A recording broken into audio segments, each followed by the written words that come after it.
Hello and welcome to the G3 Pulse podcast. Today we're joined by Simon Noble, Sportsbook Product Director at Champion Sports. Simon, welcome to the podcast. Hi, Will. Very pleased to meet you.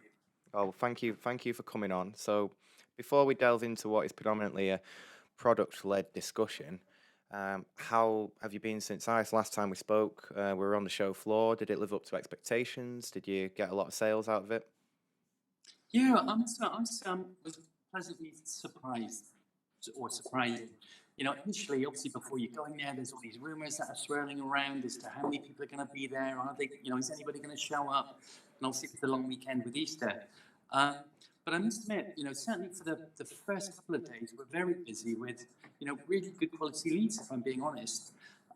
So the show has been sort of very good for us. Got an Excel spreadsheet full of sort of leads to follow up on, and certainly the time that we spent since Ice has just been sort of reconnecting with people, just reconfirming what their actual requirements are, and say for ourselves at Champion Sports, we know we're not perhaps one of the big established players here in Europe at the moment. So to be able to attract new clients, we realise that we just need to go that little bit further. So a lot of what we've been doing is just been sort of reconfirming that what those client requirements are, and then just sort of seeing how we can sort of make that work, for them and for us. And so it's been quite exciting. I've been learning things about our API that I never knew it could do, which is good and positive. But yeah, no, I think all in all, we're still working hard. So I think we've got on the sales that we've had. So like this week in particular has been a very good week for closing them. So I don't know, it just seems to be that sort of lifespan of, I don't know, 3-4 weeks and then boom, So now the fun will start with the sort of delivery and pushing them into the various sort of integration channels that we have. Well, given the fact that this is a product-led discussion, what have you been learning about your API? It's really flexible. So I must admit, some of the things that were sort of quite interesting. There were numerous visitors at ICE that obviously are sort of quite exposed in terms of sort of crypto and heavily involved in the crypto market. And we're looking at other entertainment options where perhaps they have that they have access to the community, the crypto community, and they're looking for products that would appeal to their users. And so, although we're sort of kind of conditioned to thinking, well, it's the sports book and we've got the bet slip and who's pushing, who's pulling the information to who. So there's certainly some other partners we've been speaking to have just been taking that idea and saying, well, that's great, love what you're doing, but we'd like to just take your feed and instead of using the bet slip, we want to make a smart contract and just pop that on the blockchain. And it's just, it's luckily there's people working here who are far more intelligent than I'll ever be, and it's like, oh, can we do that? So it's quite a big relief to know that yes, we can. So yeah, it's been sort of quite exciting anyway. So definitely thanks to the show, I think we're being sort of pulled in different directions than perhaps we'd initially envisaged. So, but that's quite exciting because I think it's really opened our eyes and sort of new horizons that perhaps the things that we can do to sort of better serve that market. Well, how does Champion Sports measure the success of its sports betting software solutions? Is it the ease and speed of placing a bet? Is it feature and function differentiation? Is it the degree of localization, response time? What kind of factors do you look at? It's probably all of those. So obviously, at the end of the day, it's a very simple product in terms of creating events, presenting those events, making various changes, and then settling and crediting the account for players. And obviously, that's the sort of simple side of it. But we put an awful lot of effort into the UI and UX for that customer experience, because the unique thing with sports, perhaps in comparison to casinos in particular, is the action doesn't happen on your screen. The action happens on the field of play. And so everything that we're trying to do is to make that process as seamless as possible so that players are able to place their bets and then hopefully watch that action, whether that's sort of in play with sort of video streaming, whether it's on television, whether it's even in the stadium. So we're sort of very keen to sort of judge ourselves in terms of how we present those opportunities to players and how easy it is for them to hopefully get to the league or the sport, the league, the market that they actually want to place that bet. So again, sort of unique within sports betting, with the casino, before you press play, unless it's a live casino, for example, everything's waiting for you. The action doesn't start until you hit play, or spin, or deal, or whatever it might be. Whereas with sports, if there's a problem, people are going to say, well, not only did I not get my bet down, but if it won, you just cheated me out my win too. So obviously we do everything that we can to try and avoid that situation. But, we've, I guess just in terms of, how do we judge success? Obviously there's the sort of standard financial metrics, are we making money? Are the customers happy? Are we achieving the margins that, we expect to achieve? But it's also, I know it sounds a bit corny, but it is, great feedback of working with your partners, people that are genuinely happy. So, we have had a lot of success from operators that perhaps have had sort of negative experiences in the past, whereas, there have been times where, they're a relatively big client, but perhaps not big enough for, where they were before. And so, they would have concerns such as, we think we've got some sort of sharp guys or professional guys. We're not quite sure what's happening. This guy keeps winning. Is it okay? But we're always sort of very good with our managed trading services team to sort of proactively, inform those operators and give them an expert view, if you like, or opinion over, what they're betting on, what their action is. Is there any adjustments that need to be made, to reflect that style of play? So. That's been working really well, and just getting that sort of feedback in clients is always really nice to see. And it's hopefully spread word of mouth anyway. So we're open for business. Well, the other day I was chatting to Anders Nielsen, who's head of Sportsbook at BetChris. I hope I've got his job title right. And we're having an interesting discussion, kind of similar to what we're having today, about kind of sports books and the product itself. And I asked him why did sportsbook landing pages on the leading operator sites kind of look pretty similar, if not maybe not the same, but similar to 10 years ago, for instance. And he said, well, it is a fair point, but it's because we know it works. What's your take on how that might evolve going forward? Yeah, so I think that's probably a valid point. I mean, what we like to do is to sort of try and encourage, our operators to perhaps take a different approach, or at least use the data to determine whether that is the optimal design. So whether that's implementing sort of A/B split testing, we would always advocate, have a champion and a challenger page at any given time. So you're comparing like with like. So, and whether your aim or objective is to look for conversions, whether it's to direct users to certain promotions, certain product verticals, whatever that metric is, whatever that key goal is that you're measuring against. And when you have a winning page, don't rest on your laurels, go straight back in and try and come up with something better to beat it the entire time. And I think, one of the things, there are certain markets, Asia in particular, where, OneWorks came along, there's a certain look and feel to a OneWorks site. And many Asian operators, that's what they want. That's what they demand when they sort of speak with us. That's what their players want, or that's what their agents or affiliates want, that they're familiar with. But, also don't forget that, it's very easy for us when we're at a conference or a trade show to sort of look at the desktop versions of, sites and offer our sort of critique on those.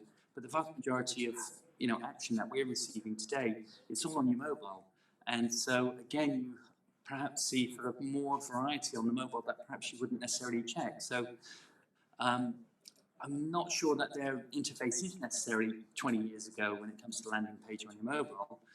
You're probably going to get an interstitial or a big splash there, before you go through. So there is a little bit more flexibility, but obviously, given size limitations, there's also a number of, far more constraints. So certainly anything that we can do to optimize the mobile would be, our primary goal. So when we take the website, when we do what we call our, sort of design interfaces, we actually start with mobile. We only focus on mobile to begin with, and then we kind of extrapolate that out to desktop, as opposed to, I guess, 10, 20 years ago, where you try and, reverse it and go back the other way. So I think, depending on certain regions, yeah, you've probably got a very valid point there that they do look, the same as if you logged in 20 years ago. But hopefully on mobile, there's a little bit more variety out there anyway. And, really the better operators almost certainly are going to be using sort of split testing on that to optimize that experience.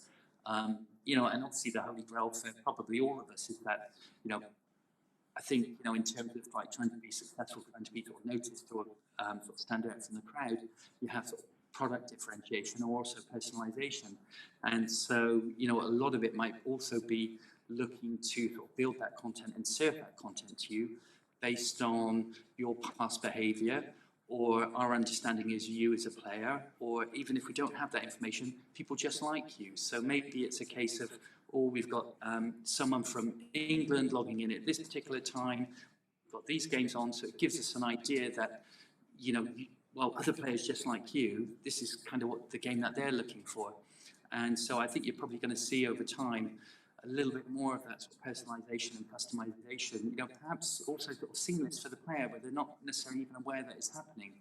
Obviously, you need to be careful that you don't just put you in an echo chamber that, oh gosh, here's someone here, he likes, I don't know, Tiddlywinks, and all you ever serve is like the Tiddlywinks World Championship. But, there's obviously a lot of, really clever people that are working on trying to make that as user-friendly and seamless and helpful as possible, to get people to where they want to go as soon as they do, perhaps even when they don't even realize it themselves. So how does Champion kind of utilize feedback from operators and user data to develop and expand upon its solutions? So if they're demanding greater, I don't know, gamification features or differentiation through personalization, as you say, how do you utilize that feedback and then feed it into the creative process, kind of from testing right through to fine tuning? Yeah, well, we would absolutely work with them and work with their development team. So a recent example of something that we're sort of currently working on now, one of our operators came to us. They have a large, they look to actively target the cryptocurrency communities that are out there. And they came to us and sort of said, do you offer multi-currency? So we said, well, of course we do. We have multi-currency. It's like, no. Because we were all sort of very much set in ways where you sort of think, okay, well, you're in the UK, you have a GBP, British pound account, that's it, you're done. Or you're from Europe, you have a Euro account, and that's it, and your account is always within those currencies. And, obviously that's not necessarily how, the cryptocurrency community works, because I might have a variety of different coins that I hold. So, is it possible for me, rather than just to have to play in a single currency, on my account, they would like to see, other ways in which we can explore having a single account, but with multiple currencies within that account. So I could bet in Ethereum if I wanted, I could bet in Milli Bitcoin. And so we work with them on the sort of best or the optimal solution. So our big thing is, I'd like to think that I'm, I don't know, Bitcoin Jesus, but I'm not. So, we always look to, hopefully try and leverage that local knowledge and, or expert market knowledge. And, we sort of listen to what they've got to say, does it make sense, and, if it is, then you've got a very good chance of, featuring on our roadmap and, hopefully we can deliver a product that, allows you to be competitive and be successful in the marketplace. And interestingly enough, I think it's really pushed us. Like I say, we've been attracting a number of new operators, because of, I don't know, just looking at things with an open mind, rather than, that Henry Ford approach of you can have any colour you like as long as it's black. It's, we will work with them. Well, with kind of, say, live streaming gaining popularity and in-play betting on the rise, how do you see technology providers such as yourself tapping into and converging these two trends going forward? That's a really good question. I mean, certainly, depending on the region as well, in particular. So in Asia, I think when we were at ICE, every other question, well, everybody always asked, have you got an odds feed? And then the next one was, have you got streaming? Or can you do a streaming solution? So it is absolutely key. So, we're talking with a number of partners who can provide us with those official feeds to, hopefully facilitate in-play betting. So I think you're going to see sort of increasing convergence of those opportunities. Obviously, there are a number of providers out there now that whether that's in the esports arena where maybe I'm filming a FIFA, EA Sports FIFA Championship, where I've got the players in the room offering unique betting opportunities based off of that feed, all the way through to sort of badminton and, sort of various games.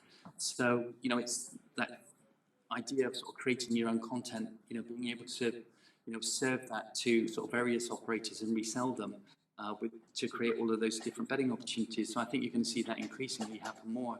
I've also seen some operators in the US where they've got some really sort of interesting overlays over the live pictures, in terms of, watching the odds on a certain player as they're, on the field. And I think that's really clever. And I think you're going to see, especially you see more of these sort of large media organizations sort of see the opportunities that are available there for sports betting, that they're increasingly going to see that convergence between, what is possible in terms of sort of maximizing that user experience, to bet in play.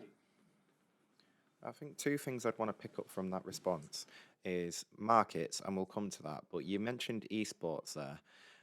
Do you think that, in my conversation with esports providers and people involved in that particular industry, there seems to be a bit of, not anger, it might be a bit much, but a simmering annoyance that esports doesn't merit its own tab and that it's kind of mixed in with kind of the sports betting itself with virtuals and slots, and they feel like it's not something that you can just put between football and golf.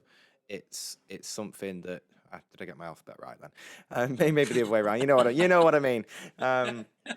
It's not something that can just be. You're right. You can't. It's not something that can be placed between two categories because there are so many sport. I'm not going to say it because there are so many sports within esports that it's almost doing it a disservice just to have esports put there. So, what's your take on that, and do you see that changing going forward? Yeah, I think you're bang on the money there actually, because I must admit we've had one of our sort of projects is to sort of build out the esports section, because I even wonder, should we even call it esports? Because, I think if you're part of the gaming community, I care about CSGO. I'm not looking for esports, Absolutely. And so why do we, have that caption there for them? And I think that's probably part of the thing. Obviously, with the pandemic and, esports, without exception, almost every operator saw an increase in esports activity. And, it has continued. So, certainly for our operators, it's probably like the third or fourth largest sport, depending on the region that they're targeting. But still, I think, people like myself, like traditionally have just sort of treated it as any other sport to try and make what we understand from fixed odds betting to sort of apply that to esports. And I don't think it works. Or it works up to a point, but it doesn't necessarily cater completely to the needs of the community. Pinnacle a few years ago, came up with that sort of, at least on the first screen when you sort of click through on esports, where everything changed, and obviously Pinnacle was sort of quite data intensive, and quite sort of conservative in terms of their design. And then you click on the esports section, and it looks what I would expect to see. Yeah.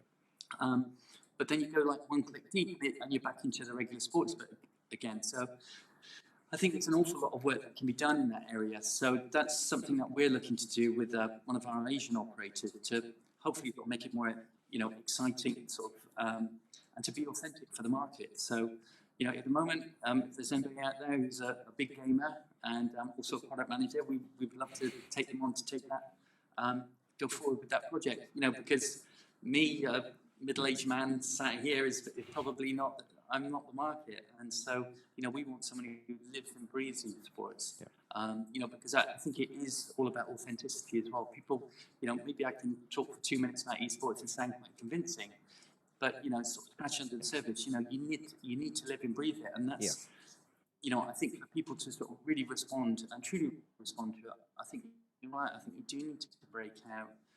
All of the different titles to their own tab. Like I said, I even question if it should, be under an esports tab. Because as far as I'm concerned, if I'm a CS:GO or League of Legends or Dota 2, that's my sport. That's my game. I'm not looking for. I don't consider it a subcategory. That's football, golf, cricket, whatever it might be. And that's what we're looking to do, is to just try and sort of optimize that. Obviously, going back to the previous question, streaming is a big part. With esports, it's almost exclusively bet live in play. As those games are going off in progress, and I think probably esports, you could probably learn quite a lot, or learn things on esports that you can then apply to sort of other more traditional sports, just because that data is available. Obviously, everything is tracked, everything's a data point, and that, in theory, that should enable us to be able to offer even more, exciting and creative options for people to bet and win on. Well, your knowledge of esports isn't bad for a middle-aged man. I've got kids. Yeah, when you're throwing out the CS:GOs and the Dota 2s, it's like, oh, okay, not too bad. Yeah, it's your mic drop. Yeah, but so let's talk markets, and we'll begin with the obvious. Do we even need to say what it is? How does Champion Sports go on to crack the US? I must admit, I guess it's what we do with sort of any different market. So ideally, we're looking for a partner to go in with. So rather than sort of build it and they will come, we'd like to have that insurance policy of knowing that we've got a serious partner that's actively pursuing a license in that market. And again, with everything else that we do, we then customize the product to their exact requirements, with everything that they need to be fully compliant with the local state laws and regulations. So that's really how we tend to operate, how we like to operate.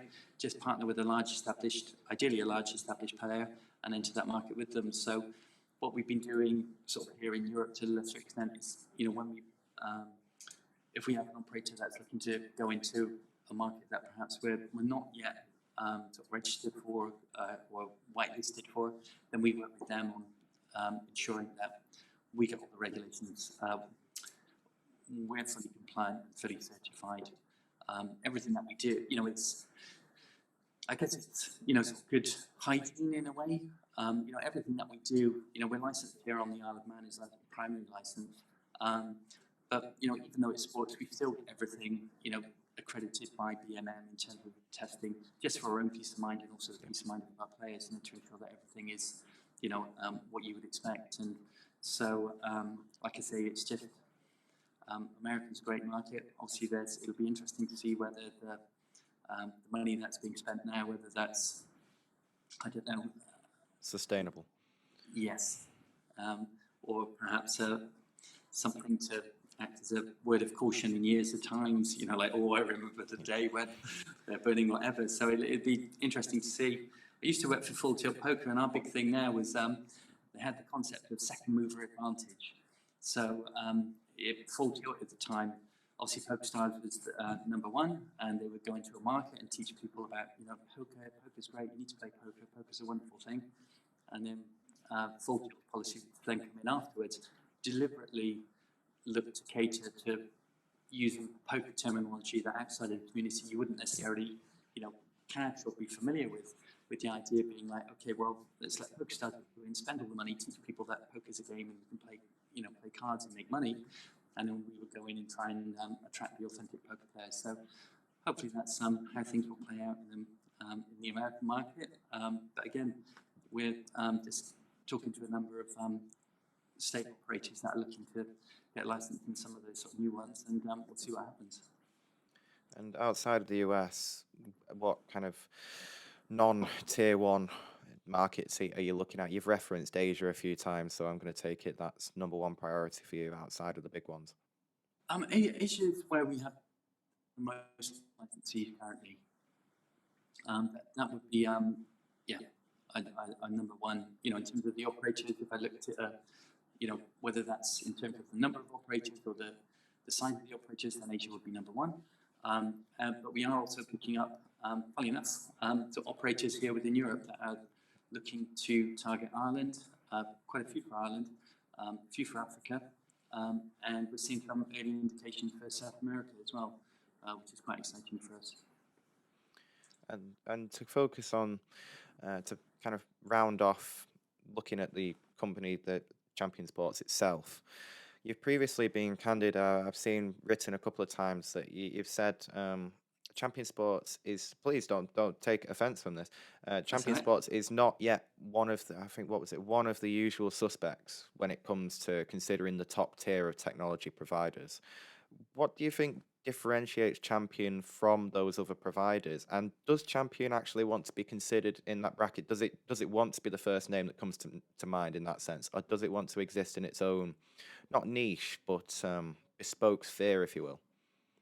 Well, we'd certainly like to be part of the conversation when people are looking at a sports betting provider, or and to be considered. You know, our aim is unashamedly to be one of the leading B2B suppliers for sports betting software within the next 5 years. You know, in terms of where we are now, you know, although, you know, we do have sort of strong Asian roots, you know, the truth is that, you know, probably ICE and, you know, the other conferences, you know, it's not necessarily a household name or the first name that would sort of spring to mind when you're sort of thinking of sports betting providers or suppliers. But, you know, we're aware of that, and that's why, you know, in terms of catering for new operators, you know, we do understand that we need to go that bit further, you know, to offer that level of personalization that perhaps some of the larger incumbents simply won't provide. And, you know, funny enough, we've built our software in such a way to be as modular as possible, so that, you know, we're able to do these things, you know, without it being, you know, a major sort of rewrite of the platform or a major rewrite of the software. So, you know, what we have today, it's a year old. It's you know, those core components in our version 3. They have been built already to take full advantage of all the wonders of cloud computing and elastic system sizing, and all the good stuff, you know, that you read about today. And so we don't have that issue of legacy systems that are holding us back. No. And so that does allow us to offer a degree of flexibility to the operators that perhaps, you know, the others can't. And I think that's, you know, one of the big advantages that we have, you know, today. And what are Champions' plans for the rest of the year, just to round us out? What events is the company attending? Are there, you referenced a product, but you didn't go into too much detail before. Don't blame you for that whilst we're recording. But are there any product launches in the pipeline? Yeah, just what's your plans for the rest of 2022? Yeah, well, our big thing, so we've, the good thing is, obviously, it's the World Cup year. So we are working very hard at the moment on what will be imaginatively called version 4. And, you know, we're all quite excited about this. So we've just massively increased our sort of development capabilities. So we're currently in the process of hiring an additional 50 developers to help us with that, to hopefully reduce the time to market, close any obvious product gaps that we have. And, you know, with this idea that, you know, we want to be a major player, you know, within the sports betting industry. So we are expecting some announcements probably towards the tail end of summer. So we're well ahead on what we're trying to do now to sort of integrate sort of various feeds. Again, you know, everything is built with the idea of trying to be the fastest, most responsive that we can. And it's all looking pretty good and pretty exciting. And, you know, we're also, you know, in parallel to that, we've just submitted plans here on the island for 330 or an office space with 330 people to make Douglas on the Isle of Man our home with a hub of technical excellence. So it's all looking sort of pretty positive. So yeah, hopefully we'll. Very exciting. Yeah, World Cup anyway, that's for sure. Yeah, big things are happening. So congratulations, by the way, on the move. Thank you very much. That's really exciting. But thank you very much for coming on the podcast. I've learned a lot myself just from listening to you speak, and I've also learned something about myself that I don't know the alphabet. So I'll shape up on that one. But thank you very much. Yeah, it's been great to have you on, and I look forward to the next one. No, brilliant. Hey, thanks for having me on, Bill. Thank you. Great. See you. Bye. See you.